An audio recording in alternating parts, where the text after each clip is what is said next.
Hello and welcome to Connect FCS Ed, where we talk about family and consumer science education. This podcast is geared towards recruiting, maintaining, and supporting all FCS educators. I am your host, Barbara Scully, and I am here to help boldly celebrate with you families and careers. Hello and welcome back to Connect FCS Ed.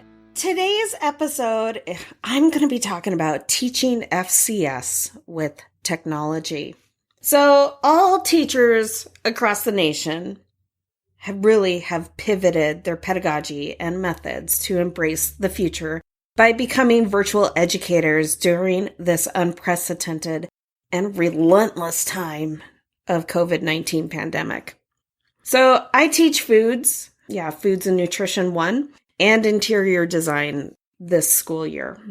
But I have really had to tap into my creativity and also my tech side to become innovative with my content. So from creating video lectures for my asynchronous learning and providing meaningful and engaging sessions for my synchronous class time has been a challenge. But we are becoming better for it. Planning, organizing, and optimizing lessons came easy for face-to-face, but virtually that bar is now raised. Holy cow, is it ever? But teaching students virtually this past month and a half, and researching best practices since March, I have learned a lot about how to effectively create and implement digital instruction and self-paced learning. Here are just some of the resources that have helped me feel successful as a teacher, but also embrace my internal student. So first one, Jeopardy Labs. If you've not heard of this resource, get online, just type in Jeopardy Labs. It is a website where users can create and customize their own Jeopardy game templates. There's free, and then you could also buy a lifetime subscription for $20. And you can create your own stuff, and there's a bunch of other like premieres type stuff on there. But it's Jeopardy, just like the show, but for being able to do things either synchronously or face-to-face or hybrid. So this is where instructors can use this tool to create Jeopardy-style games for reviewing material for students during classes, which may be helpful before a test. There are pre-made templates to choose from, as well as creating your own Jeopardy game. So this is a huge hit in my virtual classroom during my synchronous time together with my students. And we're able to break it down and have it be in groups where I'm able to group students up together. But for the most part, how I am utilizing Jeopardy is for kind of pre-assessments for, those formative assessments before. And so that's how I'm using Jeopardy Labs. And students are enjoying it. While students are typing in the chat how many points they have to keep adding up every time they answer. So let's say I have color theory. And students, I say, okay, I'm going to start us off, and students are ready to go. They have to unmute themselves the fastest, and they have to say their name. So unmute Barbara. And then I'm like, okay. So then I call on the student. I'm like, what category do you want? And they will say, analogous for 200. And then I read the question, and then the person has to unmute themselves the fastest, and Barbara, and then I'm like, all right, so Barb, what is the answer? And they say, what is, for whatever the question was. And I say, yes, that's correct. Okay, so you got 200 points, Jessica. So now make sure you type that in the chat and keep a running tag of how many points you get. Then I always preface, I'm like, and also everybody has to be engaged, because this is another way that I'm utilizing for attendance. So if you are not engaging in the chat or unmuting yourself or trying to show that you are here, I'm counting you absent. And all of a sudden my chat box, it lights up. And then all of a sudden, kids are unmuting themselves really fast. So, and it makes it really a fun and engaging way to keep everybody's attention.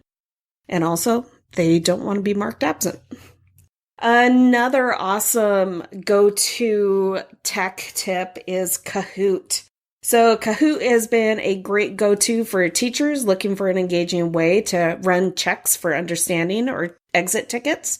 I've been able to assign Kahoot to those students who have missed our synchronous learning to gather data for pre- and post-assessments for downloading their reports. This is a great TPEP resource, and my admin have been really impressed thus far. So Kahoot has been great beyond memorization of facts. I'm able to introduce scenario questions, prompts with multiple decisions. It helps stimulate conversations from the result as well. So that is, if you have not used Kahoot, please look it up. It's kahoot.it. Check that out. Another awesome resource that I've just started using within the past 6 weeks. I discovered it and I'm kind of mad that I've not heard of it prior. But it's Quizizz, so QUIZIZZ.com. Check out that resource. You're able to do live, synchronous, and also asynchronous, and you're able to assign it as homework. It integrates well with Teams, with Google Classroom, Canvas. It's awesome stuff. So I highly tell you to go check out Quizizz. There's a bunch of stuff. For me, in particular, for foods and nutrition and interior design, I'm able to just quickly do like an instructor lookup for principles of design. And then there will be a bunch of already pre-made quizzes from other teachers that have created stuff. And then I'm able to kind of scour through, just like with Kahoot, I'm able to just scour what other people have done already and then see how it applies to what I've been teaching my own students. So highly suggest go check out Quizizz. And then we have digital interactive notebooks. So there is an awesome Facebook group called FCS Digital Notebooks. Check them out. It's a Facebook group. So teachers, we are naturally creative. It's just who we are. Give us canned curriculum. We will put our own teaching spin on it and improve it by the multitudes. Isn't that right? So from once a hands-on class, I am now creating and collaborating with other teachers around the nation, creating digital interactive notebooks. So for my Foods and Nutrition 1 students, my students would have click and drag pictures of certain items of food demonstrating where they belong in the refrigerator. They watch videos that I've embedded into my PowerPoint. So I'm a Microsoft school district, so I use PowerPoint, Word, Excel, versus if you're a Google school, then you have Google Drive, where I have OneDrive, and you have Google Slides, which is equivalent to PowerPoint, and you have Google Docs, which is equivalent to Word. So there's a lot of similarities, but there's also differences. But I'm able to embed videos from YouTube into my PowerPoint, much the same way as you do with your Google Slides. And students are able to watch everything right there inside PowerPoint, either having it in slideshow mode or in that preview mode, where students are then able to download and make their workbook their own. And I'm breaking my digital interactive notebooks up into sections. So right now, we just finished up, I'm 6 weeks in, and I'm just finishing up safety and sanitation. And I did 1.1, 1.2, and 1.3 of safety and sanitation. And my last workbook was 1.3 food-borne illnesses. And students were able to click and drag, show how food is cross-contaminated. They talk about what the differences in cutting board colors. And then I had them go search the internet for pictures of 8 different types of foodborne illnesses and what they look like under a microscope. And then they have to copy that image and paste it into their workbook in a particular spot for that foodborne illness. I also am having students create like picto charts where they have to do a quick mini lesson on a particular foodborne illness that they choose. It's to their choice. They look up the information, how many people have been infected by that foodborne illness throughout the course of the year. Just try to get current information on that foodborne illness, and they create their own little poster on certain information of what I'm looking for, and they embed it into the slide. I also found an awesome website for the CDC where students are able to go and play games, try to figure out what the foodborne illness, what the bug was, and how did the individual contract it, and how do you prevent it. So that was really cool. Students really enjoyed it. They also complained like, oh, it's too long. It's 23 slides. There's a lot of information, but there's also a lot of click and drags, which I don't think is that big of an issue. But I think no matter what we do for our digital interactive notebooks, they're always going to complain because it's work, right? So a friend of mine, she created a digital interactive notebook for culinary, and she did a history of cooking timeline. So dating from prehistoric to the modern time, which students created their own video PowerPoint describing each era and providing pictures of food and plating techniques. That was really cool, and I'm really impressed with that. So for interior design, I've also broken down my lessons into 1.1, 1.2, 1.3 for color, since we're just finishing up color theory. I'm also on trimesters, and that's going to be, I'm afraid that I'm not going to be able to get through all of my standards, just because the first 3 weeks we were so focused, for all of my classes, all of my other colleagues, we were so focused on trying to help all students get a grip on technology. So we've been trying to get through all of our sections and our standards, but there is that fear that maybe we're not going to be able to get through to everything. But you know what? I'm doing my best, my absolute best, making sure that I'm trying to hit all of those standards. So for interior design, my students, they've been learning values and color schemes. Students are creating their own values with monochromatic schemes and their digital paintbrushes. So finding digital interior images demonstrating analogous, triadic, complementary, and split complementary, followed with an explanation of the relationship of color to prove its color scheme. So there is a lot of stuff out there. So I highly encourage you to go check out Jeopardy Labs, Kahoot, quizzes, and also the digital interactive notebooks, the FCS digital interactive notebooks.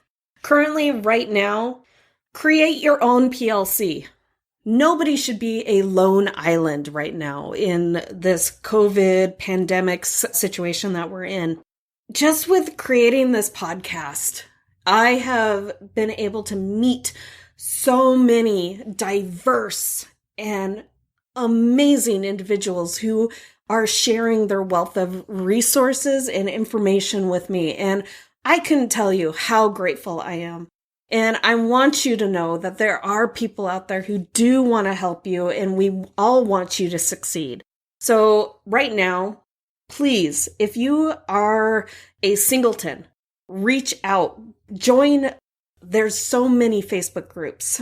Join. Just because right now there is no better time to create your own virtual PLC or PLT. I swear education is the absolute worst when it comes for acronyms. So because we are no longer dictated by geography, we can virtually be anywhere. So join the Twitter community through engaging and thought-provoking educational conversations. Join Family and Consumer Sciences Facebook page, FCS Digital Interactive Notebook Community, and there's so many more. Listen to podcasts such as mine, which hopefully you're listening to this, and also Make Learning Magical with Tisha Richmond, and Talking Facts, which is a podcast out of the extension of Kentucky. They talk about so many really important things that is happening within the family and consumer sciences world. They talk about actual research, and they bring on specialists for community engagement. So check out their stuff. There are so many great episodes and voices to listen to right now. So I hope all of this is helping you, and you are doing an amazing work. This is important work that we're going through, and I am here at least to help support you, encourage you, and say, you got this. You're doing an amazing job, and I am so proud to be part of this community. Keep in touch. Let's connect later. Thank you for joining me today at Connect FCS Ed. In this podcast, we boldly celebrate families and careers by providing inspiration, support, and resources for teachers, students, and families. If you could do me a quick favor, please leave me a 5-star review on iTunes. My mission is to get this out in front of as many people as possible to help educate and inform the community that home economics is alive and well.